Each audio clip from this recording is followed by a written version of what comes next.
Então, vamos lá, vamos dar seguimento aí à nossa aula, que a gente começou no domingo retrasado, né? Acerca do sexto mandamento, não matarás. Deixa eu pegar minha Bíblia aqui.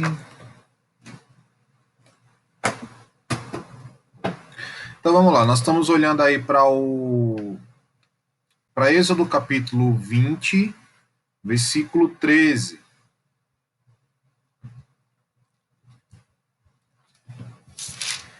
Êxodo 20, verso 13.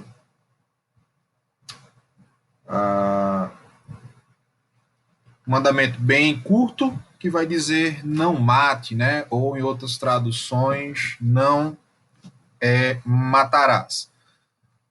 Como a gente viu na aula passada, de forma introdutória, existem outros textos também que vão nortear aí a nossa compreensão acerca do sexto mandamento, né? Que é o texto de Mateus, capítulo 5, verso 25 ao 26, e 1 João, do verso 3,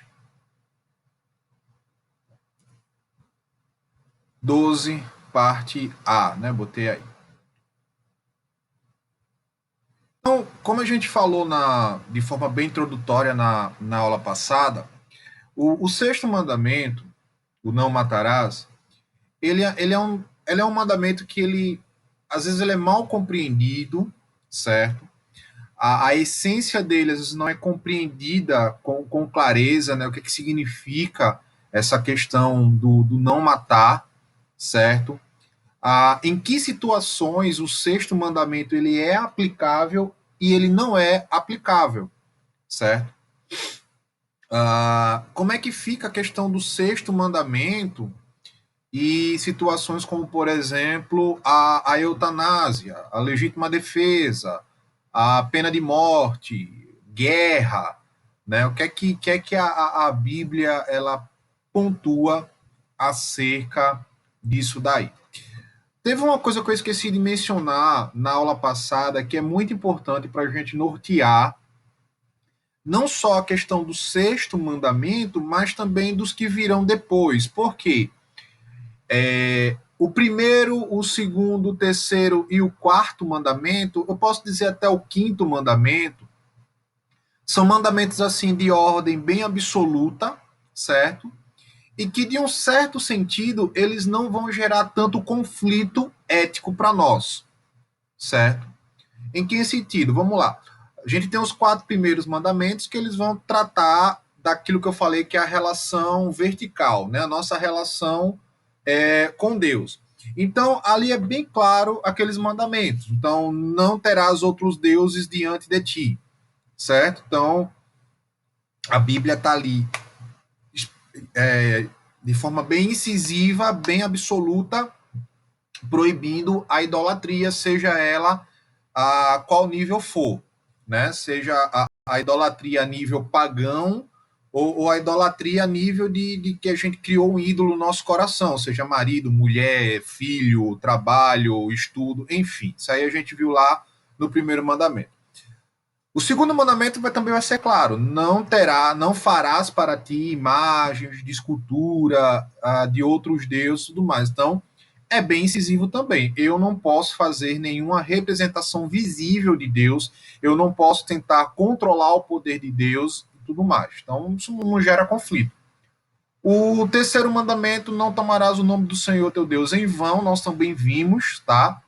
É absoluto ali, eu não posso estar usando o nome de Deus para coisas banais, para coisas fúteis, né? Vimos a questão do tomar cuidado, né? Quando a gente for usar o nome de Deus para usar expressões aí, né? De surpresa, disso, daquilo, outro. O guardar o sábado é o que poderia gerar assim um pouco mais de efervescência nos pensamentos por conta da questão do sábado, mas aí nós vimos o entendimento daquilo dali. O honrar pai e mãe também nós vimos também questões até práticas, né? A questão do honrar pai e mãe. Então, assim, são mandamentos que eles não vão gerar tantos conflitos éticos, certo? Porém, o sexto, o sétimo, o oitavo, o nono e o 10º mandamento, eles vão gerar aí alguns conflitos éticos, alguns mais do que os outros, né? Por exemplo, o não adulterar, a não adulterarás é bem absoluto, não adulterarás. Então, não tem conflito para isso daí, certo? A gente vai ver lá na frente. Mas no caso do não matarás, é um mandamento que ele sempre vai nos colocar em conflito, certo? Por conta das mais diversas situações que envolvem essa questão do 6º mandamento, tá? Então, assim, como nós vivemos num mundo caído, certo? Num mundo pecaminoso, num mundo onde conflitos reais e éticos eles existem, dentro da ética cristã, não somente dentro da ética cristã, dentro da ética, dentro do estudo da ética em geral, nós temos duas visões, certo? Que nos ajudam a nortear a forma de pensar a ética, ok? A primeira visão é a chamada ética não absolutista, certo? A ética não absolutista, ela possui três subdivisões principais, que é o antinomismo, o situacionismo e o generalismo, tá? Isso dentro da ética não absolutista, tá? O antinomismo, tá? Anti, né, contra, nomos, lei. Então, não há lei, ou contra a lei. Então, a ética antinomista, ela vai afirmar que não há leis morais obrigatórias e absolutas. Ou seja, tudo que concerne as questões éticas que envolve o homem, ela é relativa, tá? Dentro dessa visão, nós temos a chamada ética evolucionista, que vai ensinar que tudo o que ajuda no processo de evolução é bom e deve ser aceitado pelo homem e preservado, mas tudo aquilo que atrapalha o processo de evolução é mal e deve ser descartado. Guardem muito bem isso daí, porque quando a gente for tratar a questão do aborto e o 6º mandamento, eu vou voltar nesse assunto. Por quê? Uma das figuras na história da humanidade que abraçou com unhas e dentes essa ética antinomista foi Adolf Hitler, tá? Justamente tomando para si essa visão evolucionista, tá? Aí nós temos a ética situacionista, que diferente da antinomista, certo? Ela vai dizer que não, o mundo ele não está desprovido de normas éticas. Existem normas éticas que regem o mundo, certo? Mas em cada contexto pode existir uma norma absoluta. Por exemplo, o amor pode ser a norma absoluta. É uma coisa que nós vemos hoje. Hoje nós vivemos uma ética situacionista dentro do contexto social geral, global. Por quê? Porque o que rege, o que torna algo certo ou errado é o amor. Nós vemos muito isso nas novelas, né? Os enredos das novelas que passam é sempre o mesmo. É uma pessoa que se apaixona por outra, mas que por algum motivo essa pessoa não consegue ficar com essa casa e fica aquele romance, né, em coisa de adultério, mas tipo, não é um adultério porque o que prevalece é o amor, porque essa pessoa aqui casou, mas ela não ama aquela pessoa, ela ama outra, né? Então, o adultério ali é justificado por causa do amor, né? Na questão da ideologia gay, né? Essa questão também rege bastante. O que importa é o amor. Então, o cara pode estar casado com 3 mulheres. O que rege ali é o amor. Não posso julgar que aquilo ali é eticamente errado, porque é o amor que rege. O amor é a norma absoluta. Então, a ética situacionista vai dizer que eu não posso julgar algo eticamente correto ou eticamente errado sem analisar qual é o absoluto que rege aquele comportamento. A ética generalista, né, o generalismo, eles acreditam que alguns princípios morais são obrigatórios e outros são opcionais, tá? Alguns princípios são obrigatórios, outros são opcionais. Então eles alegam que todo o princípio moral, ele acaba sempre tendo exceção. Por exemplo, se você perguntar para alguém que defende a ética generalista se matar é errado, ele vai dizer, olha, matar é errado, mas há exceções em que matar é correto. Aborto é errado? Bom, pode ser, mas há exceções que o aborto ele não é errado, ele é aceitável. Tá entendendo? Isso por quê? Porque eles têm em si de que não há uma norma, não há uma regra absoluta que seja a, a diretriz para a ética. Por isso que é a visão chamada não absolutista, certo? Então, os não absolutistas se dividem nos antinomistas, situacionistas e generalistas, tá? Já adiantando, a visão cristã não condiz com nenhuma dessas visões, tá? Um cristão, ele não pode abraçar uma ética não absolutista. Nenhuma dessas três visões pode ser defendida por nós, certo? O que a ética cristã ela abraça para si é a chamada ética absolutista, que também possui três subdivisões, que é o absolutismo não qualificado, o absolutismo conflitante e o absolutismo graduado. Eu lembro que eu falei brevemente disso lá nas primeiras aulas da gente, da lição, mas eu estou repetindo isso como lembrete, porque vai nortear um pouco o nosso estudo agora. Então vamos lá.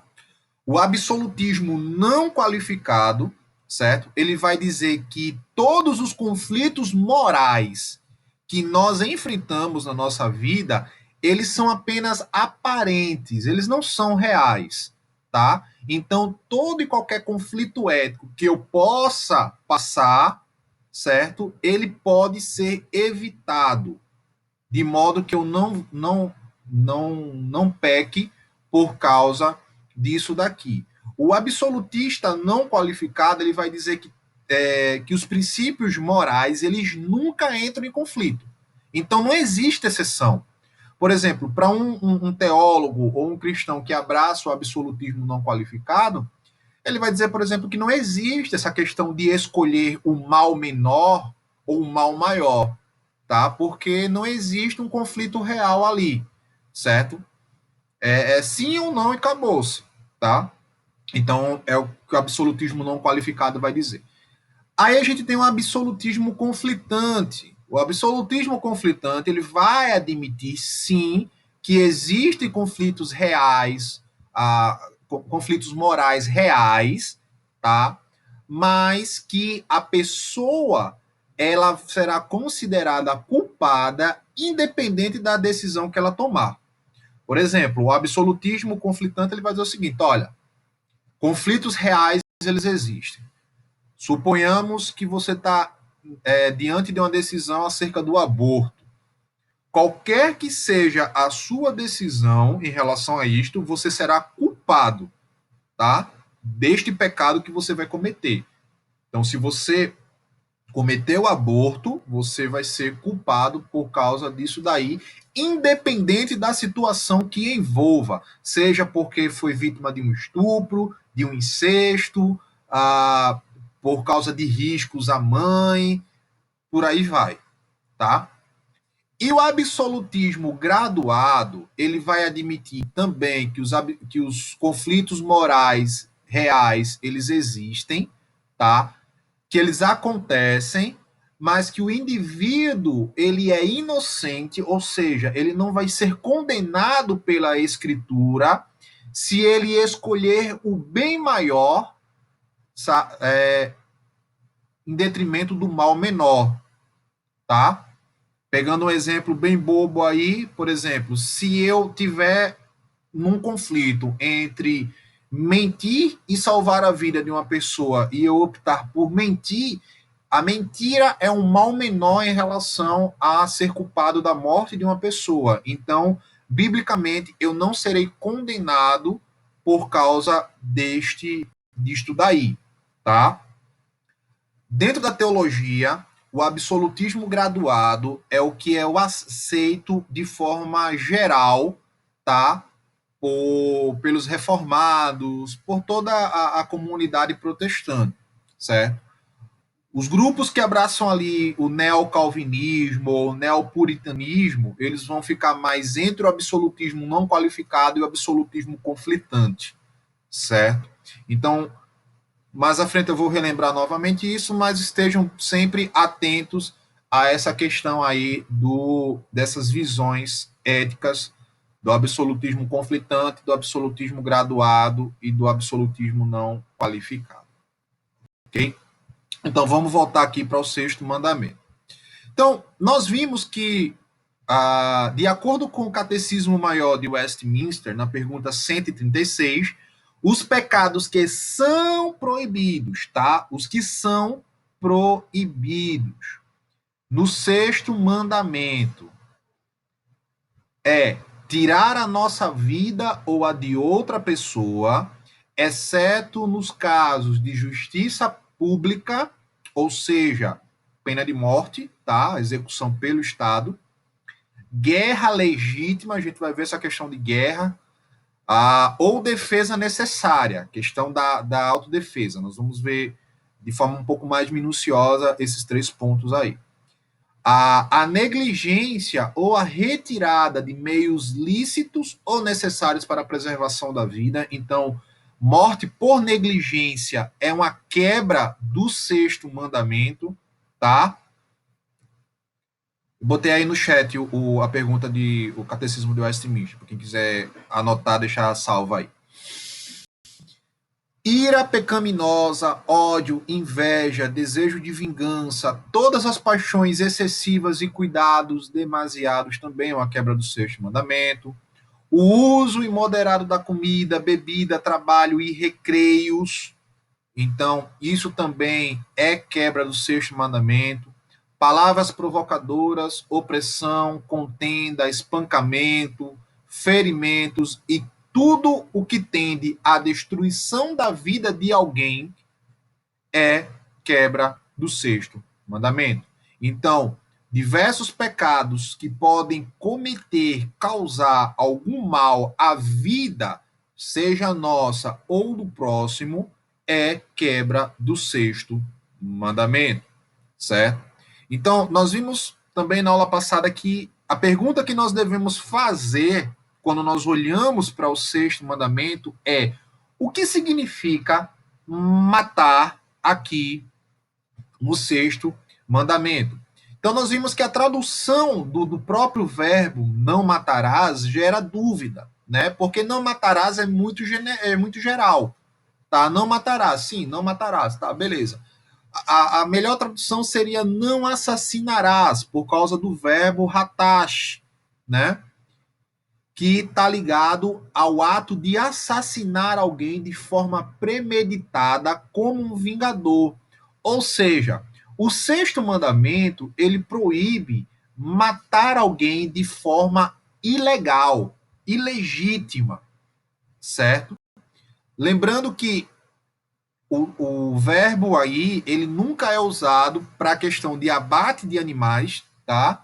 Questão de abate de animais, foi dado por Deus ao homem esta, vamos dizer assim, soberania sobre a vida dos animais, tá? Então, para nossa sobrevivência, Deus ele dá este direito ao homem dele poder matar animais para comer, certo? Mas, lógico, há toda uma questão bíblica acerca do trato para com isto, que isso aí seria alvo de um outro estudo, da questão de uma ética cristã voltada para questões ambientais, tá? Mas não é relacionada a isso. E também não está relacionada à questão de morte na guerra, certo? Esse verbo também na Bíblia, ele nunca é utilizado para indicar o assassinato em legítima defesa e no caso da pena de morte, tá? Ele é usado sim também para a questão do suicídio, certo? Para a questão do aborto, tá entendendo? Então, fica Bem clara essa questão aí do verbo não matarás, o ratash, tá? Então, o mandamento ele parece ser bem óbvio naquilo que ele diz, certo? Agora, a gente precisa fazer algumas perguntas novamente ao texto. Vimos ali no catecismo o que de fato o mandamento ele proíbe, tá? Mas o que ele não proíbe?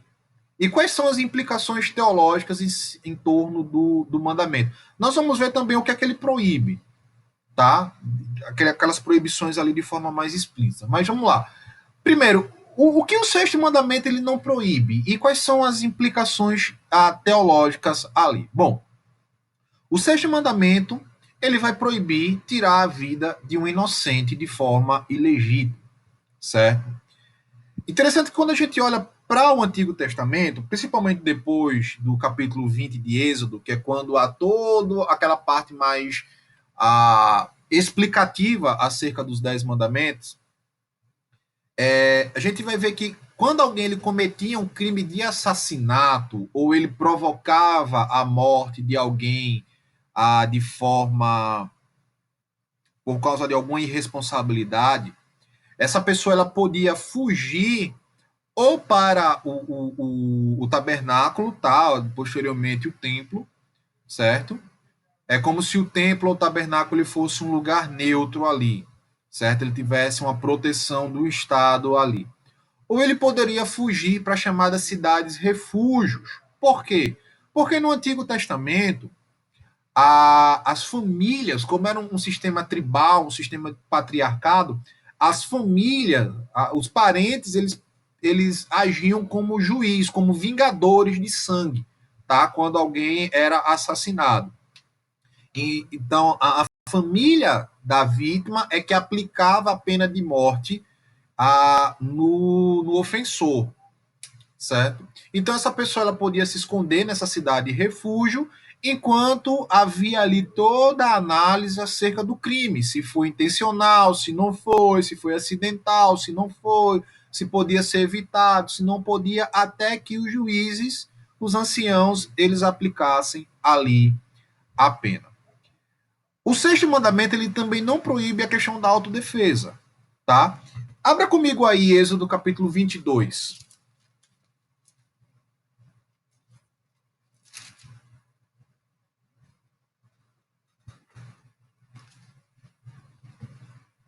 Êxodo 22, verso 2 e 3.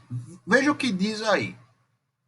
Se um ladrão for achado arrombando uma casa e, sendo ferido, morrer, quem o feriu não será culpado do sangue. Veja, um ladrão arrombando uma casa.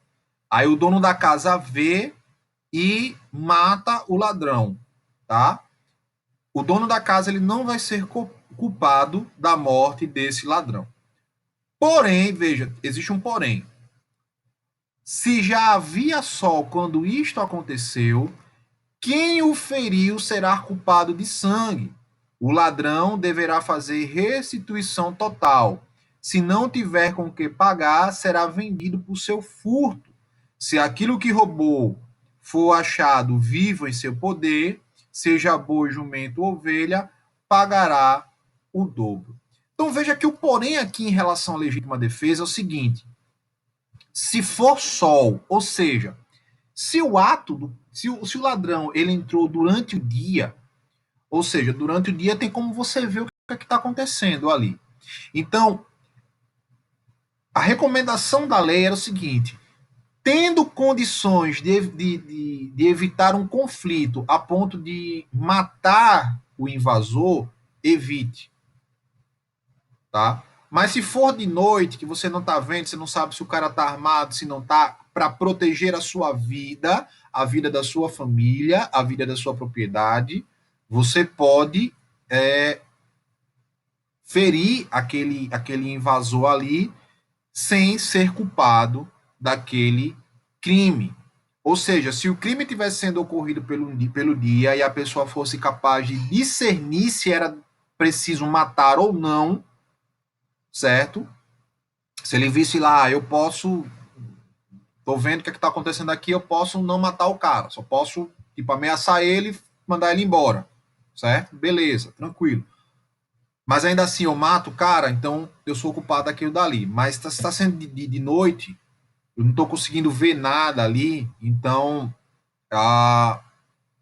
eu não vou ser culpado se eu matar ali. É interessante que as legislações modernas, elas trazem alguns pré-requisitos, né, na questão da legítima defesa, né? Teve um caso que foi bem polêmico, que foi o daquele fã que invadiu lá o apartamento, o quarto de hotel da Ana Hickman, e o cunhado dela reagiu ao, ao invasor e acabou matando ele, certo? Só que a justiça determinou que ali não foi legítima defesa. Por quê? Porque ele deu mais de 3 tiros no cara.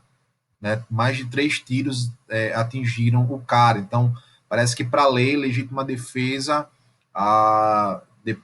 se você der mais de tantos tiros, já não é mais legítima defesa, mas é assassinato. Tá? Então, veja, a Bíblia, ela dá sim um suporte para a legítima defesa. A legítima defesa, ela não é uma quebra do sexto mandamento, desde que seja dentro dessas prerrogativas. Não há outra alternativa, certo? Ou você mata ou você morre. Então, o bem maior ali é proteger a sua vida e a vida da sua família ou de quem esteja com você, tá? Visto que a outra pessoa é uma ofensora da lei, certo? A gente vai ver um pouco mais de detalhes acerca disso depois. Gênesis 9:6, que é outro texto também bem conhecido, quando a gente trata da questão do sexto mandamento, diz o seguinte, 9:6.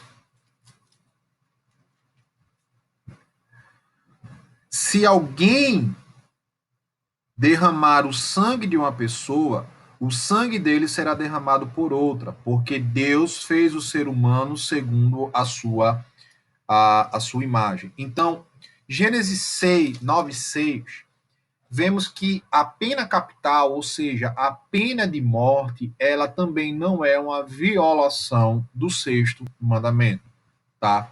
Isto porque o crime de assassinato é, ele é uma violação da imagem de Deus. Como assim, Matheus? Nós vimos lá, quando a gente estudou o sexto mandamento, a questão de que nós somos a imagem de Deus, a imagem e semelhança de Deus. Então, nós somos portadores da glória de Deus, certo? Então, o pecado, ele sempre vai distorcer, ele sempre vai desfigurar, ele sempre vai destruir essa imagem e essa semelhança de Deus, tá? Então, quando alguém comete um assassinato, ele está violando essa imagem de Deus. A gente vai ver daqui a pouco mais detalhes disso daí. Visto que a vida humana ela é vista por Deus como preciosa. Então, quem tira ela é passível de uma punição severa e equivalente àquilo dali. Por quê? Porque quando eu deliberadamente mato alguém, eu estou atacando a imagem de Deus. Isso por causa da questão do respeito à vida humana, certo? Só que existe, você pode perguntar, tá, Mateus, mas vamos lá, se é a imagem de Deus, então como é que a pena de morte ela é sustentada pela Escritura, visto que a pessoa que vai morrer pela pena de morte também é a imagem de Deus, certo? Aí entra a questão do limite da reverência à vida. Tá? A vida humana ela é preciosa aos olhos de Deus. Então, alguém que tira a vida de outra pessoa viola essa imagem de Deus, tornando-se culpada disso daí. Então, o próprio Deus, não é o homem, tá? Note que aqui não é Moisés falando, é o próprio Deus falando. Então, o próprio Deus, como punição para este pecado, tá? ordena que aquele que tirou a vida de um ser humano tenha como punição a sua própria vida. É a chamada lex talionis, a famosa lei de Talião, tá? A gente conhece, a gente estuda lá no colégio, né, nas aulas de história, a lei de Talião, que vai dizer olho por olho, dente por dente. Para alguns, pode parecer que a lei de Talião ela é injusta, mas note, a lei de Talião, consequentemente a aplicação da lei no Antigo Testamento, ela não estabelece dente por olho, braço por cabeça. Veja que a punição é equivalente e igual ao crime. Em nenhum lugar nas escrituras você vai ver a Bíblia ordenando a morte de alguém por uma punição pequena, tá? Lá em Êxodo mesmo, você vai ver isso daí, ó. Êxodo capítulo 22. Se alguém furtar um boi ou uma ovelha, versículo 1, abater ou vender o animal, por um boi pagará 5 bois e 4 ovelhas por 4 ovelhas. Veja, a lei não está dizendo que se alguém roubar um boi e uma ovelha, matar o animal e vender, a pessoa que roubou, matou e vendeu, vai ter que pagar com a vida. Não, ela vai restituir a pessoa que ela roubou, certo? Com boi e ovelha. Vai ser, para cada boi que ele roubou, ele vai ter que restituir 5. E para cada uma ovelha que ele roubou, ele vai ter que restituir 4. Então veja que a punição era equivalente ali. Então roubou, restitui. Matou, morre. Vida por vida. Nem mais, nem menos. Esse princípio aí, ele é reiterado lá em Romanos 13, quando Paulo vai dizer que o Estado, ele é a espada de Deus para punir os injustos, tá? Espada, ela corta, ela mata. Então, o Estado, ele tem a prerrogativa, ele tem a autoridade divina para punir um criminoso de assassinato com a pena de morte, tá? Agora veja, é o Estado que aplica isso daí. Não é, a Bíblia não aprova vingança particular, tá? Que alguém pode pensar, tá, a pena de morte, ela não é condenada pelo sexto mandamento. Beleza, então o cara foi e matou um parente meu, vou lá e mato o cara. Não, isso é vingança e isso é quebra do sexto mandamento. Quem tem que aplicar esta punição é o Estado, tá? Mais à frente a gente fala um pouquinho mais sobre isso em relação a alguns conflitos em relação à, à pena de morte, tá? Deixa eu ver aqui. Sim, como eu estava falando, a questão do sexto mandamento, ela envolve a questão da preservação da vida, certo? Como eu disse lá no começo, o sexto mandamento ele vai proibir a morte ilícita, certo? Mas o que viria a ser uma morte ilícita? E quais tipos de assassinatos eles entram dentro dessa prerrogativa aí da proibição do sexto mandamento? Então, o não assassinarás, né? A questão do homicídio aí. Então, vamos lá. O sexto mandamento, ele vai proibir o homicídio premeditado, certo? Aquele homicídio em que a pessoa ela tinha a intenção real de tirar a vida da outra pessoa, né? Aquele assassinato a sangue frio, certo? O sexto mandamento ele vai proibir o chamado homicídio voluntário. Se alguém mata uma outra pessoa intencionalmente, mas sem uma premeditação antecipada. Como assim? Numa briga de bar, por exemplo. A briga de bar. Tá lá, os caras bebendo, a cachaça já comeu todo o juízo que tinha, começam a brigar ali e matam outra pessoa. Foi um assassinato intencional, porque ele pegou algum objeto ali, uma arma, matou o cara, mas não foi algo premeditado com antecedência, tá? Como a gente vê, por exemplo, casos de assassinatos aí, que as pessoas premeditam, né, a forma como vão assassinar e tal, e por alguma razão aí egoísta, né? Ah, fulano matou a mulher para ficar com seguro, para ficar com isso, aquilo, outro. Seria um assassinato premeditado. No caso aí de uma briga em que uma pessoa mata a outra por causa das emoções ali fortes, é um assassinato, é um homicídio voluntário, tá? Teve a intenção de matar, mas não foi premeditada, certo? Foi sobre o impulso da emoção. Então é quebra do sexto mandamento. Homicídio involuntário ou por negligência também é uma quebra do sexto mandamento. Então, se eu provoco a morte de uma pessoa por causa de uma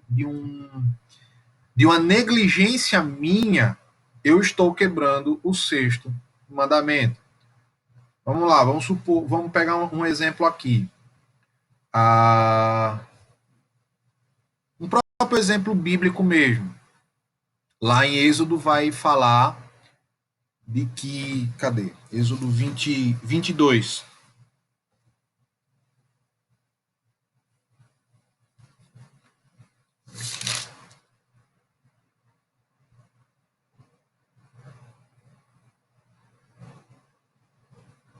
Deixa eu ver aqui, viu?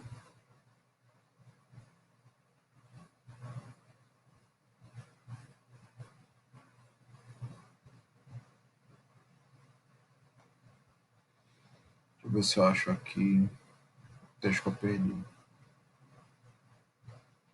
Ah, Êxodo não, Deuteronômio.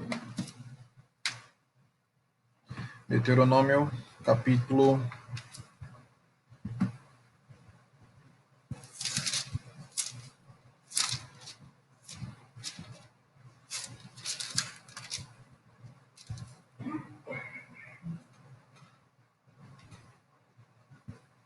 22, versículo 8. Veja que interessante o que, é que diz Deuteronômio, capítulo 22, versículo 8. Quando você for construir uma casa nova, faça um parapeito no terraço para que você não traga culpa de sangue sobre a casa se alguém, de algum modo, cair do terraço. Então, veja lá. Era comum naquela época, tá? Você fazia ali a casa e tinha parte do teto da casa em que as pessoas ficavam ali sentadas, conversando, tomando uma brisa, né? Visto que é uma região quente, certo? Então a lei exigia que casas que tivessem essa estrutura fosse feito um parapeito para quê? Para que ninguém, de forma acidental, caísse dali. Então, se eu tivesse a minha casa e não construísse o parapeito e alguém caísse dali e morresse, eu seria culpado pela morte daquela pessoa, porque eu estaria quebrando o sexto mandamento. Quem levantou a mãozinha aí? Fala aí.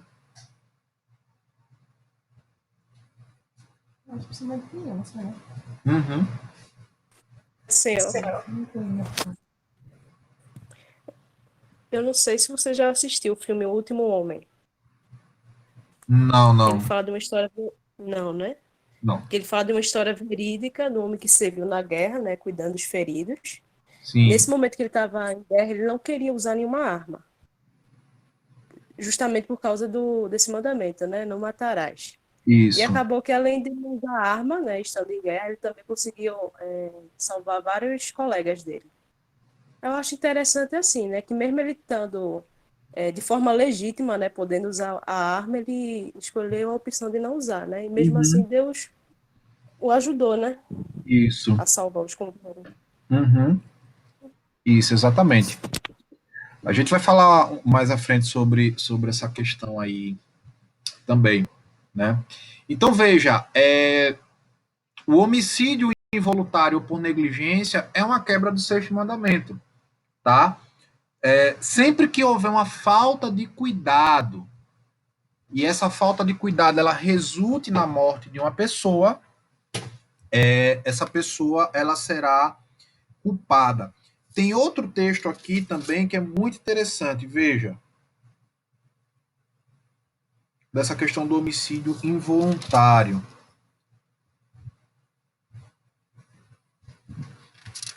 Deixa eu ver se eu acho aqui.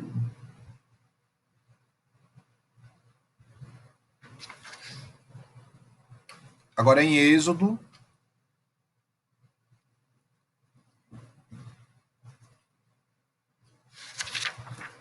capítulo 21, versículo 29. Veja, interessante isso daqui. A responsabilidade dos donos de animais. Se um boi, versículo 28 de Êxodo 21, se um boi chifrar um homem ou uma mulher, fazendo com que morra, o boi será apedrejado e a carne dele não será comida, mas o dono do boi será absolvido. Mas se o boi já antes costumava chifrar o seu dono, aliás, já antes costumava chifrar, e o seu dono sabia disso e não o prendeu, e o boi matar um homem e uma mulher, o boi será apedrejado e também será morto o seu dono. Então veja, lógico que a gente não vive hoje no contexto do antigo Israel, né, de bois soltos pela rua chifrando o povo, tá? Mas acaba sendo ainda um exemplo acerca de um homicídio involuntário. Se o boi começou a chifrar, deu a louca no boi, ele começou a chifrar o povo e matou alguém, mas o dono não sabia que o animal era tão selvagem assim, o dono não vai ser culpado. Mas se o dono sabia que o boi ele era agressivo e não tomou as devidas medidas de segurança para evitar acidentes com outras pessoas, então o dono do boi seria punido igual ao boi. Vê lá? Vida por vida. O boi tirou a vida de alguém e o dono sabia que o boi era daquele jeito, então o dono vai pagar com a vida dele. Então, hoje a gente vê vários exemplos dessa questão de morte por negligência, né? Então, se a gente for contextualizar para a gente hoje, por exemplo, se você tem um cachorro e você sabe que o seu cachorro ele é muito agressivo com estranhos e você não toma as medidas de segurança, tipo, você não tem um local fechado para que ele não fuja e tudo mais, ele foge e mata alguém, você vai estar quebrando ali o sexto mandamento, né? Então, tudo mais. Então, homicídio involuntário ou por negligência. Isso inclui também a questão dos crimes de trânsito, certo? Então, se eu encho a cara e dirijo, eu estou quebrando o sexto mandamento. Eu não estou premeditando matar alguém, mas a minha negligência, a minha imprudência pode gerar na morte de, de alguém, certo? Então, veja, além disso, nós temos a questão dos chamados assassinatos bons, né? Ou o bom homicídio, ou a boa morte, tá? E aí entra a questão da eutanásia, do aborto e tudo mais, certo? Mas eu queria voltar aqui à questão da legítima defesa. Morrendo de cabeça.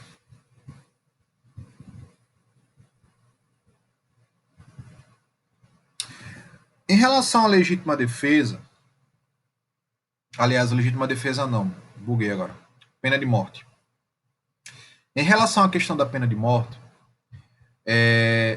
tanto aqueles que defendem a pena de morte, como aqueles que condenam a pena de morte, eles vão apresentar argumentos e contra-argumentos com base teológica e filosófica para justificar sua posição, tá? Por exemplo, aqueles que são contra vão usar textos como Gênesis 4:15, na questão de Caim, tá? De que Deus ele colocou aquela marca em Caim, certo? Para que ninguém o matasse. Então, é uma prova de que nós não podemos defender a pena de morte. Outro texto é o texto de Jesus e da mulher adúltera, tá? Em que aquela mulher pela lei, ela deveria ser apedrejada até a morte.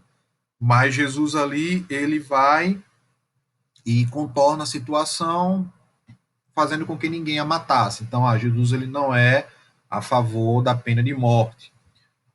O argumento da cruz e da graça perdoadora, certo?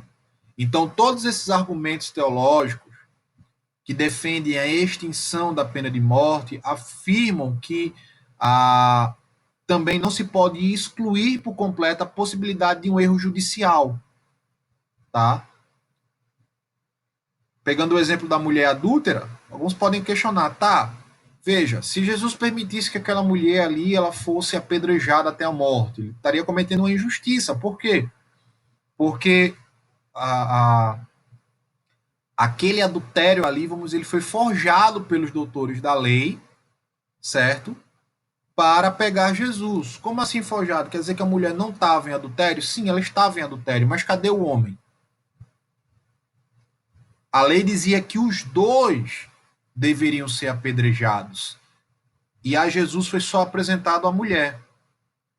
Então, Jesus, permitindo que a lei fosse cumprida ali, ele estaria quebrando a lei, por quê? Porque a mulher morreria, mas cadê o homem envolvido no adultério? Então, Jesus sabia da intenção dos fariseus ali. Então, os que são contra a pena de morte vão argumentar, tá, mas pode ocorrer erro judicial. E na maioria dos países em que há uma lei mais frouxa, como por exemplo o Brasil, a pena de morte seria algo assim destrutivo para os mais pobres, que não têm dinheiro para se defender. Né? Que infelizmente a gente sabe que no Brasil, se você tem dinheiro, você tem uma boa defesa. Se você não tem, você está aí à mercê da boa vontade da nossa justiça. Né? Já no texto de Caim, vai dizer, vai alegar ali que já os que defendem a pena de morte vão usar a questão do texto de Caim, alegando que não é que Deus estava proibindo a pena de morte, tá? Até porque capítulos depois ele vai falar lá em Gênesis 9:6, mas que o caso de Caim era especial, visto que o irmão de Caim estava morto, certo? E naquela época, quem executava a pena de morte era a família. Então, o pai não seria chamado para executar o único filho remanescente, certo? O mandato social precisava evoluir. Sendo assim, o próprio Deus pessoalmente cuidou do castigo de Caim. Veja que Caim continuou o mandato social, certo? De Caim vieram aqueles que desenvolveram a arte, a música, os instrumentos de bronze, de metal e tudo mais. Então, o próprio Deus cuidou ali da situação de Caim. O fato dele suspender a pena de morte para Caim não indica que isso seria uma regra que viria posteriormente. Até porque o próprio Senhor Deus diz lá em Gênesis 4:10 que o sangue de Caim, a voz do sangue do teu irmão, clama na terra por mim. Clama o quê? Justiça. O sangue de Abel clama justiça. Então, o princípio bíblico é que somente outra vida pode satisfazer a justiça de uma vida perdida.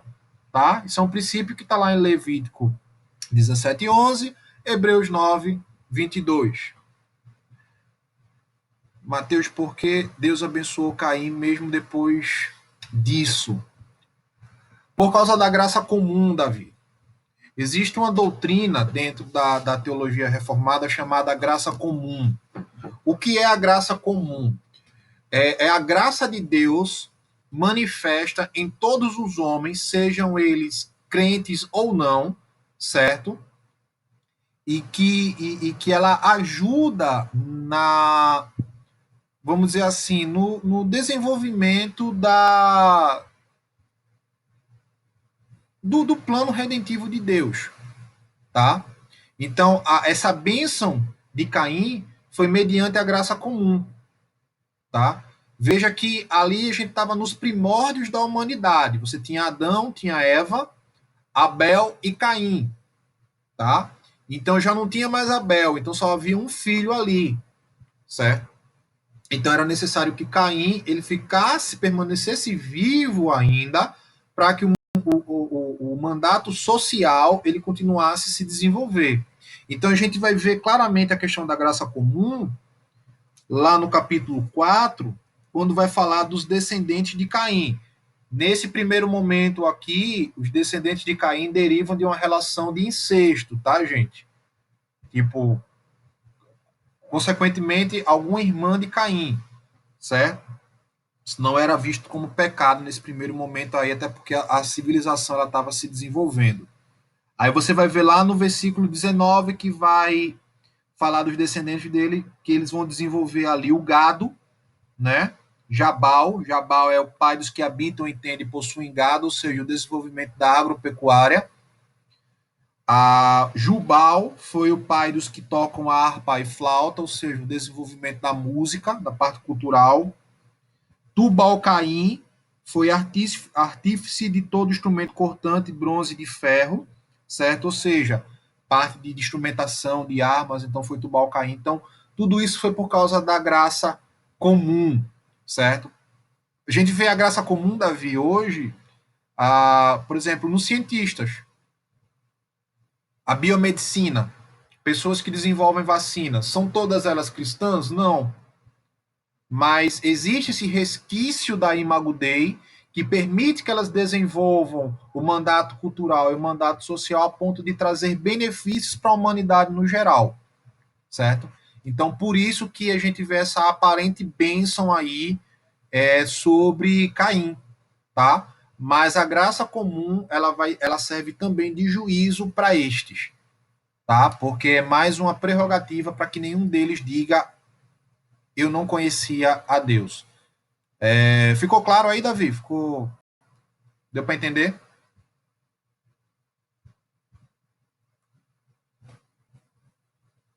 Beleza. Então veja, em segundo lugar, nessa questão de Caim, o temor de Caim era que alguém no futuro o mataria, certo? Como cumprimento dessa pena capital. Era a expectativa natural. Veja, Gênesis 4,14, Caim vai dizer, vai deixar claro isso daí. Vai dizer, olha, Caim vai dizer, eis que hoje me expulsa da face da terra, e da tua presença terei de me esconder. Serei fugitivo e errante pela terra. Quem se encontrar comigo me matará. Ou seja, Caim sabia que a punição dele automaticamente seria a morte, porque ele matou o irmão. Então o Senhor pune Caim dizendo, não, se alguém matar Caim será vingado 7 vezes. E o Senhor pôs um sinal em Caim para que se alguém o visse e encontrá-lo, não o matasse. Então a pessoa naturalmente prevê a perda da própria vida como uma consequência de tirar a vida de outra pessoa, tá? A resposta de Deus a Caim subtende a pena capital. Então, assim que se alguém matar Caim, será vingado 7 vezes. Então, significa que a pena capital seria usada contra qualquer pessoa que matasse Caim, certo? Que matasse Caim ali. Lá em Gênesis 9:6, nós temos a questão da aliança também com Noé, certo? Que é a referência direta à questão da pena de morte ali. Noé e sua família, eles sobreviveram ao grande dilúvio, tá? Que foi derramado por Deus na terra justamente por causa da maldade e da violência daquela civilização antediluviana. Tá lá Gênesis 6:11 para mostrar isso daí. Então, quando Noé ele sai da arca, Deus ele dá essa ordem. Se alguém derramar sangue do homem, pelo homem se derramará o seu, porque Deus fez o homem segundo a sua imagem. Então, o assassinato ele é errado porque o assassinato ele é errado porque é matar uma forma de Deus em miniatura, vamos dizer assim, certo? Ou seja, quem tira a vida dos outros homens deve ter a sua vida tirada pela mão de outros homens, certo? Os homens antediluvianos tinham enchido o mundo com violência e derramamento de sangue. Por causa, então, pelo uso da pena capital, os homens deveriam abafar a violência e restaurar a ordem da justiça. A instituição da pena capital pelo próprio Deus é para que houvesse um refreamento da violência. Mateus, pena capital impede de que haja homicídios? Não.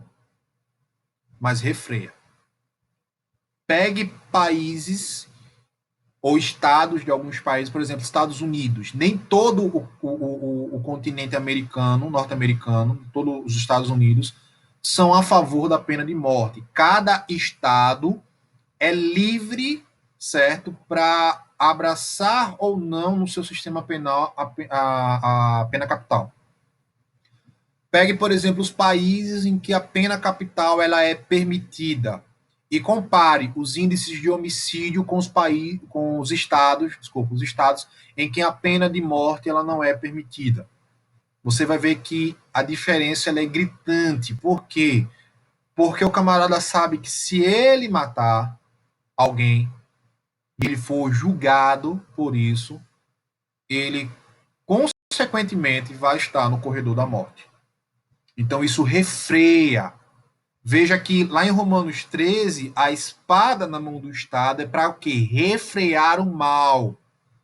Não é que o mal vai se extinguir, não é que o mal vai acabar. O mal só vai acabar quando Cristo voltar e a gente for morar na Nova Jerusalém, que aí não vai haver pecado, tá? Mas é para refrear o mal, certo? Então, a pena de morte ela tem esse sentido aí. É obrigado todo mundo a abraçar a pena de morte? Não, não é obrigado, tá? Porém, países que não adotam essa questão da pena de morte, eles precisam ter uma punição mais severa para crimes de homicídio, certo? Por que, que a violência no nosso país ela é tão gritante? Porque o nosso Código Penal ela é muito frouxo. No Brasil não existe prisão perpétua. O máximo que uma pessoa, a punição máxima de uma pessoa é de 30 anos de detenção. Mas ninguém cumpre isso daí, porque antes disso tem condicional, tem isso, tem aquilo outro, solta o cara, ninguém é regenerado dentro da cadeia, então o cara sai pior do que entra ali. Quando sai, continua a cometer novos assassinatos, novos homicídios. Às vezes de dentro da cadeia mesmo comanda aquilo dali, tá entendendo? Então veja como essa questão ela interfere bastante. Então, o uso da pena capital era para abafar a violência e dar um pouco de ordem àquela sociedade. Era o cara saber, eita, se eu matar fulano, eu vou ser morto. Então eu tenho que segurar a onda aqui. E isso ainda tem audiência de custódia. É uma série de coisas.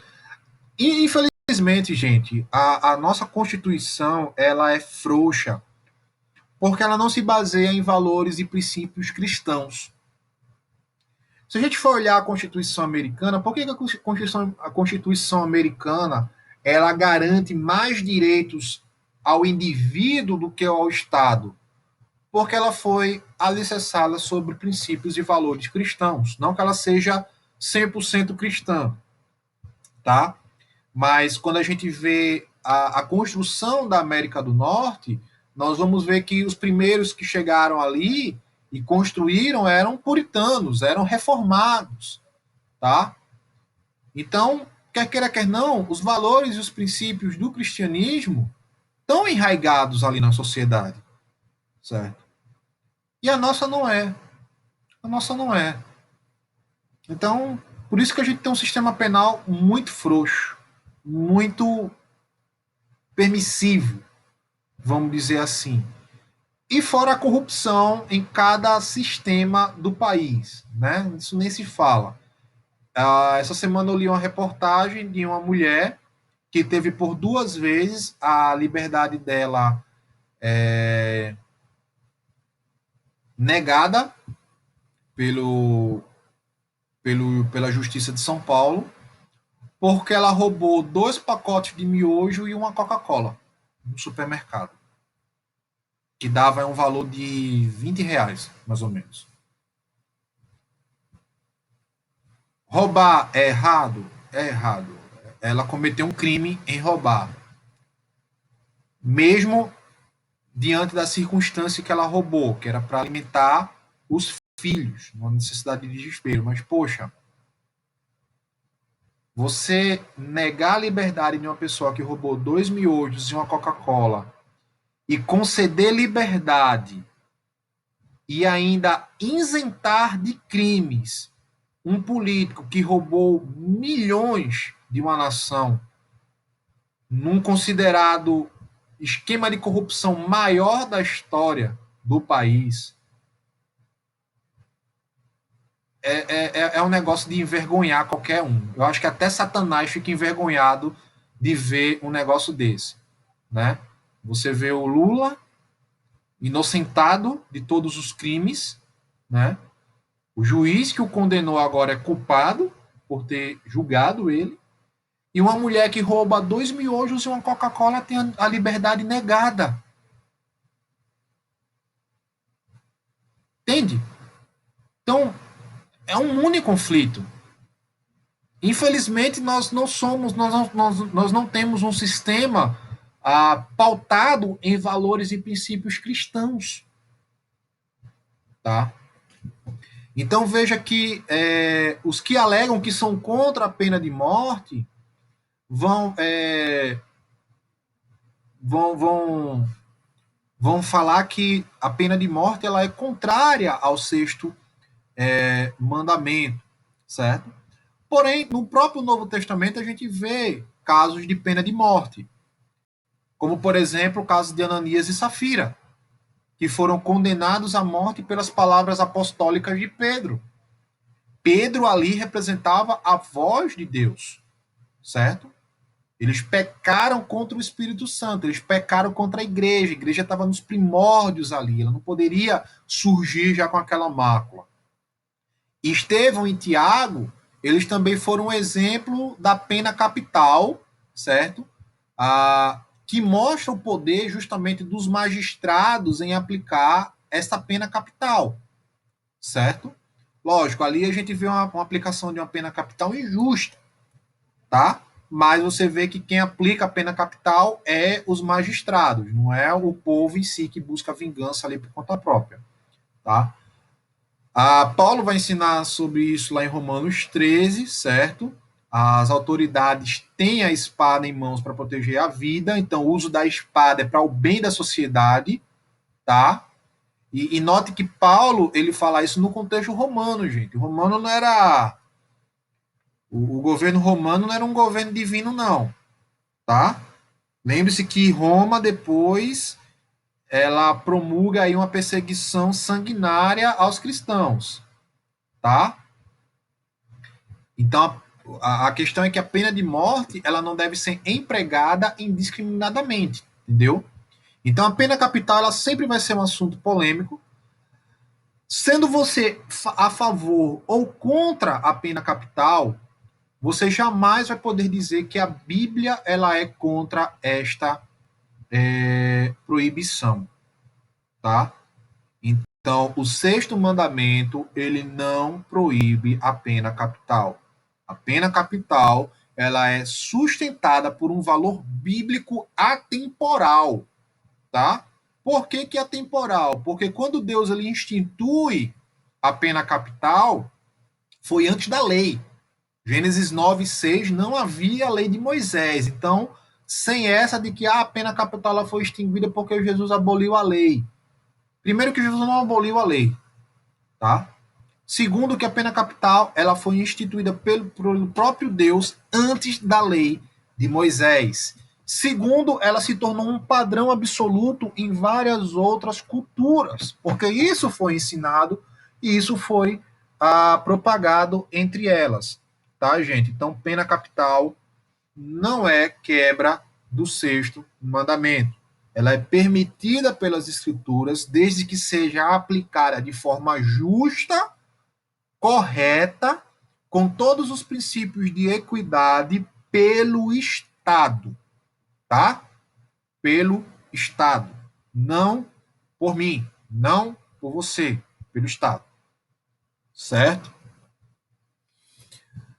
Além da pena de morte, outro assunto que gera bastante polêmica é a questão da guerra. certo? Eu estou deixando o aborto e a eutanásia por último porque são assuntos mais, vamos dizer assim, mais contextuais para nós, tá? E a gente precisa olhar além disso daí. A, a gente tem a questão da guerra. A questão da guerra sempre foi um assunto que gerou polêmica e dúvidas na mente dos cristãos, né? Tipo, um cristão ele pode participar de uma guerra. Por exemplo, a gente teve na história da humanidade nós tivemos duas guerras mundiais. Com certeza, muitos cristãos participaram da guerra. E aí, como é que fica, né?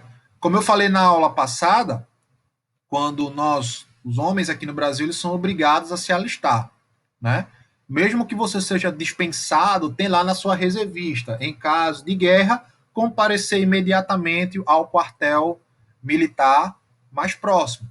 Então, numa guerra, os homens aqui terão que se apresentar lá, né, para a guerra, tá? E aí, como é que fica essa questão para o cristão? Bom, em relação à guerra, nós também temos algumas visões éticas pertinentes acerca dela. Primeiro, nós vamos ter o ativismo, tá? Uma visão ética ativista que vai dizer que o cristão ele deve ir para todas as guerras em submissão e obediência ao governo instituído por Deus, sendo esta guerra justa ou não. Então vamos supor, vamos pegar um exemplo bem hipotético aqui.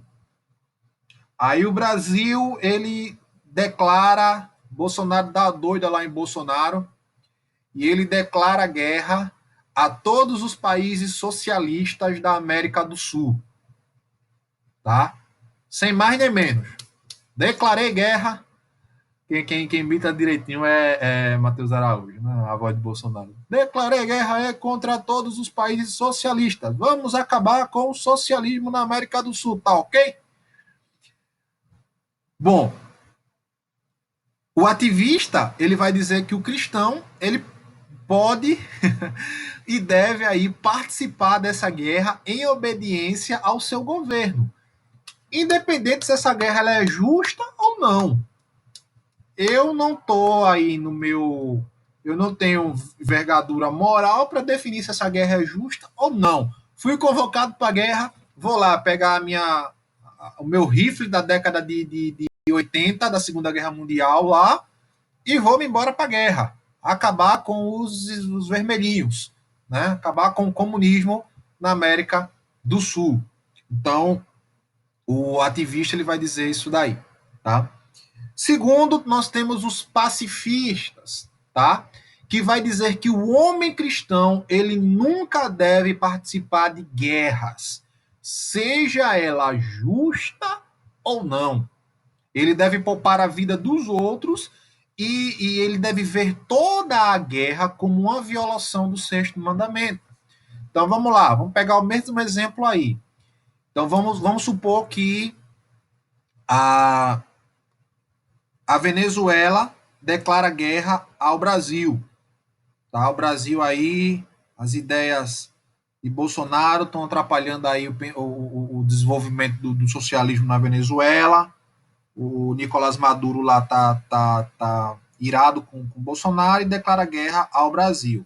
Então, o pacifista ele vai dizer justamente que, mesmo sendo uma guerra justa, um cristão ele não deve participar.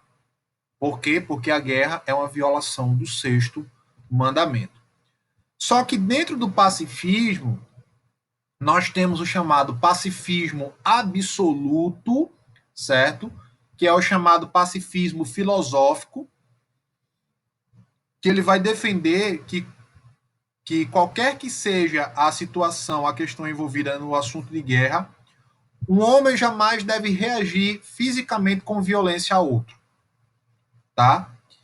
Dentro dessa escola do pacifismo absoluto ou pacifismo filosófico, nós temos aí o conhecido Mahatma Gandhi, tá? Que vai dizer que você não deve reagir com armas, certo? E o filósofo cristão russo chamado Leon Tolstói, tá? que se tornou famoso pela sua frase: "A cruz de Cristo é o sinal da passividade total e não violência". Tolstói tem um livro muito interessante sobre essa questão de guerra, que é o chamado livro Guerra e Paz. Tá? Inclusive, parece que teve uma minissérie agora da Globo, uma novela, sei lá, em cima desse livro aí do Tolstói. Tá? Então, Tolstói ele vai defender justamente isso daí, que a cruz de Cristo ela é contra a guerra. Aí a gente tem o pacifismo moderado, também chamado de pacifismo cristão, que esse se opõe ao serviço militar. Tá? Quem abraça muito esse pacifismo cristão é os testemunhas de Jeová. Não sei se vocês sabem, mas os testemunhas de Jeová conseguiram a prerrogativa dentro da lei que os libera do serviço militar. O testemunha de Jeová, ele apresenta um documento que é homologado por lei que impede ele de se alistar no exército quando ele completa 18 anos, certo? Porque ele entende que o cristão ele não deve abraçar nenhum tipo de guerra. O pacifismo cristão, né, o pacifismo moderado, ele não se opõe ao exército ou às forças militares, tá? Mas ele acha que a tarefa do cristão, num caso desse daí, poderia ser de servir aos feridos e não estar no fronte de batalha, dar uma assistência médica e social, tá? Ou aceitar como consequência a invasão do país que está ali ameaçando a soberania do seu povo, certo? Mas, em suma, o pacifismo cristão, ou o pacifismo moderado, ele fala que o cristão ele não pode resistir com violência, certo? E em caso de guerra, ele pode e deve praticar a desobediência civil, certo? Em não se apresentar diante da convocação. E a outra visão que nós temos acerca da guerra é o seletivismo, que vai dizer o que? Olha, o cristão ele pode participar de determinadas guerras. Essa guerra ela tem que ser filtrada e analisada se é uma guerra justa ou uma guerra injusta. E que dependendo disso daí, ele pode participar ou não de uma guerra. Vamos pegar dois exemplos interessantes aí. O que seria o exemplo de uma guerra justa? Segunda Guerra Mundial. A entrada dos Estados Unidos na Segunda Guerra Mundial, por exemplo, em refrear o avanço dos exércitos nazistas, tá? Não estou falando da treta dos Estados Unidos com os japoneses, o lançar das bombas atômicas ali. Era necessário essa intervenção militar, porque o exército nazista estava dominando quase toda a Europa e os países da Europa não possuíam tropas suficientes para poder resistir aos nazistas. Então, os Estados Unidos convocam seus exércitos para ir ali brigar contra Hitler. Seria uma guerra justa do ponto de vista da ética cristã? Sim, porque havia um mal maior querendo dominar o mundo. Veja que os ideais de Hitler era impor a soberania ariana sobre o mundo. Então, consequentemente, a soberania de todos os países seriam afetadas pelas investidas de Hitler, tá? Então, um cristão que foi convocado para a Segunda Guerra Mundial, sendo ele dessa posição seletivista, ele estaria participando de uma guerra justa. Um exemplo de guerra injusta, guerra do Vietnã, tá? Esse é um tema. Isso, exatamente. O Lewis, ele participou da Primeira Guerra Mundial. Ele serviu na Primeira Guerra Mundial. Então ele fala com muita propriedade sobre isso daí. Um exemplo de uma guerra injusta seria a Guerra do Vietnã. Os Estados Unidos não tinha que se meter ali naquela bronca. do Vietnã. Se meteu de gaiato. Então, tanto é que perdeu, né? Os filmes do Rambo é só para tentar limpar a barra dos Estados Unidos na Guerra do Vietnã. É um exemplo de uma guerra injusta. Alguns vão alegar que um outro exemplo de guerra injusta seria as investidas que os Estados Unidos tiveram na região do Oriente Médio, né, na caçada de Saddam Hussein e tudo mais, que a ideia ali era ficar de olho no petróleo. No Afeganistão seria justa? Boa pergunta, Davi. Eu enxergo que sim, visto que o Talibã ele não somente é uma ameaça para o país, para o Afeganistão, mas para outros países por conta da ideologia política deles, tá? De dominar o mundo por meio do terrorismo, certo? Visto que o islamismo ele enxerga todo aquele que não é Islã como inimigo, certo? E se você não é Islã, se você é inimigo, ou você se converte ou você morre, tá? Isso está no Alcorão. Independente se o cara ele é um muçulmano moderado ou extremista, tá no Alcorão dele e ele não vai ser contra aquilo dali. Então, sim, a guerra no Afeganistão seria uma guerra justa, porque é um regime que representa uma ameaça a outros países, tá? Então veja, o seletivista ele vai pesar isso daí, o que é uma guerra justa, o que é uma guerra injusta, certo? Então, o sexto mandamento, gente, ele não proíbe o homicídio e legítima defesa, a pena capital e as guerras justas, tá? Visto que Israel participou de guerras, muitas destas guerras ordenadas pelo próprio Deus, tá? Com o intuito de quê? De punir, julgar as nações. Veja que quando Deus ele fala da sua promessa para Abraão, de que benditas seriam as nações por causa dele e tudo mais, e que ele voltaria para a terra de Canaã, ele vai dizer uma coisa bem interessante, porque ainda não se encheu a toda a medida da iniquidade dos amoreus. Deixa eu ver aqui o texto.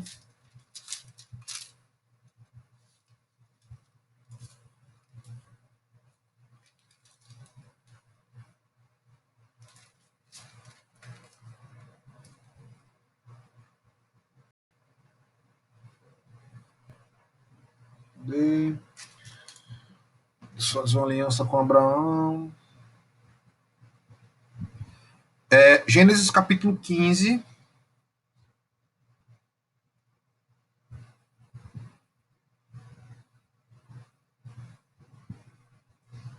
Versículo 7. E o Senhor disse: Eu sou o Senhor que te tirei da terra dos caldeus para lhe dar esta terra por herança. Mas Abraão perguntou: Senhor, como saberei que vou herdar esta terra? Aí o Senhor manda Abraão trazer os animais ali para fazer a aliança com Abraão.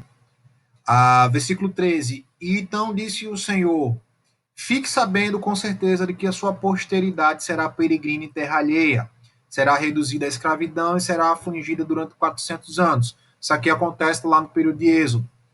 Mas eu castigarei a nação que os escravizar. Deus pune o Egito por causa disso. Depois eles sairão com muitas riquezas. Você irá para junto de seus pais em paz. Será sepultado em boa velhice. Na quarta geração, voltarão para cá. Para cá onde? Terra de Canaã. Porque a medida da iniquidade dos amoreus não se encheu. Deus estava falando aqui para Abraão que ele herdaria a terra de Canaã, terra que ele estava ali, certo? Mas que a descendência dele, ela seria escravizada por uma nação, essa nação seria punida por Deus, mas eles seriam libertos dessa nação, e na quarta geração eles voltariam para Canaã. Para quê? Para se reapropriar da terra. A terra de Canaã pertencia legitimamente ao povo de Israel, porque foi dada por Deus através de Abraão. Então, quando o povo de Israel atravessa o rio Jordão e começam ali aquelas investidas militares, elas têm dois sentidos. Primeiro, reapropriação da terra. Segundo, julgamento de Deus. Porque a iniquidade dos amoreus ainda não se encheu. Ou seja, aqueles povos que estavam naquela região, de alguma maneira, Deus deu tempo a eles de se arrependerem dos seus pecados e se voltarem para o Deus vivo. E eles não fizeram isso. Então Deus vem com juízo sobre este povo daí, tá?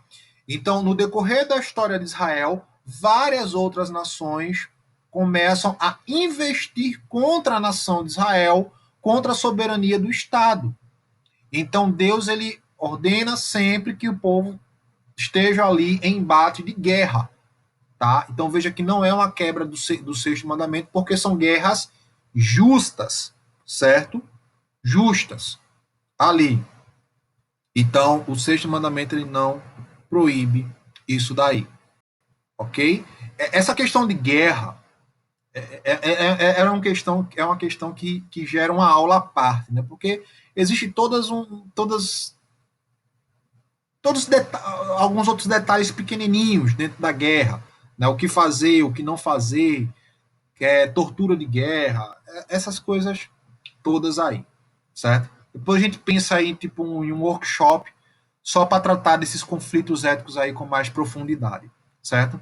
A questão é, sexto mandamento, ele não proíbe homicídio por legítima defesa, pena de morte e guerra justa.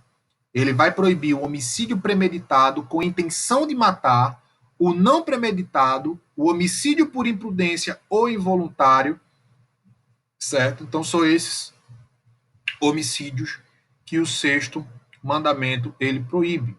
Tanto é que em Israel havia na lei de Israel uma distinção entre matar alguém por ódio ou matar alguém por morte acidental. Você vai ver isso lá em Deuteronômio, capítulo 19, do verso 1 ao verso 13. Então, só depois de considerar a intenção por trás da morte é que a sentença ela era aplicada ao assassino, tá? Ao assassino ali. Então, veja, o sexto mandamento, ele vai além de simplesmente proibir assassinato premeditado a sangue frio, tá? Ele vai proibir assassinar ou causar a morte de qualquer pessoa inocente por meio de uma ação direta e indireta do homem, certo? Ficou clara essa questão aí do que o sexto mandamento ele não proíbe, certo? Volto a repetir, gente. Você pode não ser a favor da pena de morte, ter as suas reais e sinceras justificativas para isso. Não, Matheus, eu não concordo com a pena de morte, negócio de cadeira elétrica, injeção letal. Tranquilo.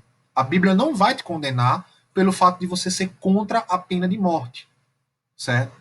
Mas você não pode julgar errado a pessoa que defende a pena de morte, porque a Bíblia não vê como uma violação do sexto mandamento, tá? Do mesmo modo, a legítima defesa, certo? Do mesmo modo, uma guerra justa. E não vale chamar de fascista também. Bem pontuado, Lili. Não vale ficar chamando de fascista o coleguinha que apoia a pena de morte, né? Lógico, os conflitos eles sempre vão existir. Conflitos éticos dessa natureza sempre vão existir. E é necessário uma análise bem detalhada, bem profunda acerca dessas coisas. Tanto é, como eu falei, na questão da legítima defesa, a nossa própria legislação, ela dá pré-requisitos da permissão ou não disso daí, tá? E por aí vai, ok? Agora, de que forma o sexto mandamento ele é relevante para a nossa cultura, certo? Porque beleza, Matheus, pena de morte, legítima defesa, guerra, tá, são coisas que ocorrem, mas tipo não são tão assim latentes para nós, não são coisas assim comuns do nosso dia a dia, principalmente no contexto brasileiro, né? Somente no contexto brasileiro. Lógico, legítima defesa a gente vê bastante casos dessa natureza aí. Né? Gente que. É o quê? Cadê? Um herói que leva bastante isso para o fã pensar. É, o Justiceiro. Isso. Exatamente. Tu falasse agora, Alan, de sair dessa questão do Justiceiro, eu me lembrei de um anime, né? Death Note. Muito legal esse anime. Ah, foi a Bia que botou, foi? Beleza, Bia. Não sei se tu já assistiu, Bia, esse anime, Death Note. É bem legal esse anime porque ele traz justamente essa questão desse conflito ético acerca da pena de morte. Qual é o enredo do anime? O, o protagonista lá, ele é um estudante do ensino médio lá no Japão, e ele encontra um caderno que dentro da mitologia japonesa é chamado Caderno da Morte, tá? Que ele é controlado, esse caderno ele é controlado pelos Shinigamis. Olha aí, outro que já assistiu aí, ó. O Shinigami ele é tipo um demônio da mitologia japonesa, certo? Então tinha um Shinigami lá que ele tinha a posse desse caderno e ele escreve nesse caderno o nome da pessoa que vai morrer, tá? E nesse caderno eu posso descrever quando e como esta pessoa vai morrer. Então vamos lá, supor que eu tenho esse caderno na minha mão e eu escrevo, o Lula ele vai morrer hoje, atropelado por um caminhão carregado de madeira. Pronto. Então, depois de tanto tempo, isso aí vai acontecer. Se eu não colocar a causa da morte, essa pessoa vai morrer dentro de alguns minutos por parada cardíaca. Ela vai ter um infarto e morrer. E o protagonista ele acha esse caderno, tá? E ele começa a explorar esse caderno aí. Então, ele vê nesse caderno uma forma de promover a justiça no mundo. E tem um episódio que ele começa a pegar o nome de vários bandidos que estão presos e ele começa a escrever o nome desses caras no caderno. E esses caras começam a morrer misteriosamente. Provavelmente, viu, Lili? Então, ele começa a escrever, né, no caderno ali o nome dessa galera aí. E as autoridades japonesas elas começam a questionar por que o povo está morrendo assim de forma tão misteriosa, tal. Quem é esse justiceiro que está matando e ninguém tá vendo ali? Então começa-se uma investigação e tudo mais e depois ele participa, esse cara ele acaba participando de uma força-tarefa para descobrir quem é ele mesmo, né? Muito interessante. A trama do anime é muito legal, muito massa mesmo. O ponto-chave do anime é justamente esse. O Laito, que é o nome do protagonista, ele se vê como um justiceiro. É como se ele olhasse para o mundo e visse um mundo injusto, e ele tem agora a oportunidade de tirar tudo aquilo que ele considera como um câncer do mundo. Porém, fica a pergunta: até que ponto a justiça do homem ela representa a justiça do próprio Deus? Porque chega um ponto que o próprio protagonista ele não só começa a matar pessoas que ele acha que são criminosos, mas pessoas que simplesmente vão contra o pensamento dele ou cometem pequenos atos de injustiça que não mereciam a punição de morte. Tá entendendo?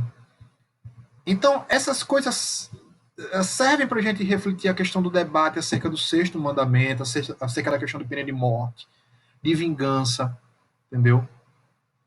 A gente vive hoje numa sociedade, trazendo para o contexto brasileiro, em que a violência ela é gritante, né? E a impunidade ela é maior ainda. Então, cada vez mais nós estamos vendo o povo fazer justiça com as próprias mãos, né?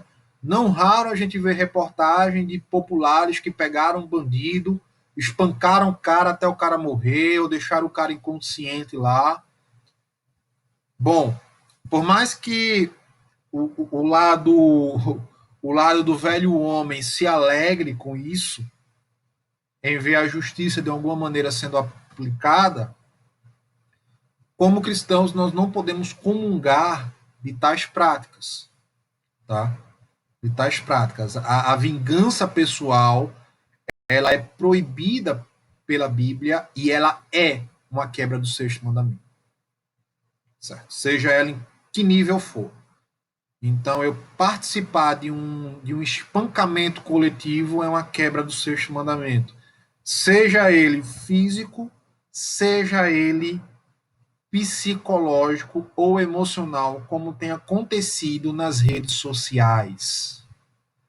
Nós hoje vivemos a chamada era do cancelamento, né? Então, uma pessoa ela não alinha com o pensamento moderno, vamos cancelar esta pessoa nas redes sociais, vamos difamá-la, vamos falar mal dela, vamos acabar com a reputação dela. O lixamento virtual, isso mesmo, Lili. Isso é a quebra do sexto mandamento, gente. Por quê? Porque isso agride aquela pessoa. Não raro hoje em dia pessoas que cometem suicídio por causa desse tipo de atitude, certo? Teve recentemente aí um blogueiro aí que cometeu suicídio por causa de um lixamento virtual desse, tá? Por causa de um lixamento virtual desse. Então, cada vez mais tem se tornado frequente essa questão de pessoas que sofrem esse tipo de agressão e acabam tirando a própria vida. Então, as pessoas que participam desse tipo de atitude, elas se tornam culpadas do sangue desta pessoa. Então, precisamos tomar cuidado com esses tipos de atitude aí, de lixamento virtual, de cancelamento e tudo mais, certo? Então, a gente fica por aqui hoje, tá? Próxima aula, a gente vai estar vendo aí, eu ver se eu qual dia eu faço isso daí para não ficar só para novembro, tá? Próxima aula nós vamos falar sobre a questão da relevância do sexto mandamento para a nossa cultura, certo? E as proibições do sexto mandamento. Suicídio, aborto, eutanásia. O que a Bíblia diz a respeito disso daí, certo? E como é que Jesus ele transformou a questão do sexto mandamento, certo? Então, aborto, suicídio, eutanásia são temas assim que são bem mais contextuais para nós. Nós vamos tratar isso de forma mais minuciosa na próxima aula. Sim, e assassinar e homicídios por negligência, tá? Por negligência. Então vamos ver essa questão de saúde do corpo e tudo mais. Beleza? E é isso daí. Vamos orar para a gente finalizar nossa aula de hoje. Ficou alguma dúvida da aula de hoje? Do que o sexto mandamento não proíbe? Beleza, galera. Orar para a gente finalizar. Deus, nós te louvamos pela tua graça, pelo teu amor, pela tua misericórdia para conosco. Muito obrigado pela vida dos teus filhos. Muito obrigado pela tua palavra, por aquilo que o Senhor nos ensinou nessa noite. Que possamos sair hoje dessa aula cientes, Senhor, do que a tua palavra no sexto mandamento ela não proíbe. E nós te pedimos que o Senhor nos livre de tais conflitos, Senhor. Apesar de sabermos que Não há proibição para legítima defesa, participar de uma guerra justa, pena de morte, mas oramos para que o Senhor nos livre de tais conflitos éticos e que diante deles nós tenhamos sabedoria do Teu Espírito Santo para saber lidar com eles. Nos dá uma noite de descanso e paz, que agradecemos no nome de Jesus. Amém. Beleza, gente? Depois a gente conversa lá no grupo acerca de quando é que vai ficar a próxima aula aí. Beleza? Fica na paz aí a todos e bom descanso. Valeu, Davi. Tchau, gente. Valeu. Tchau. Tchau.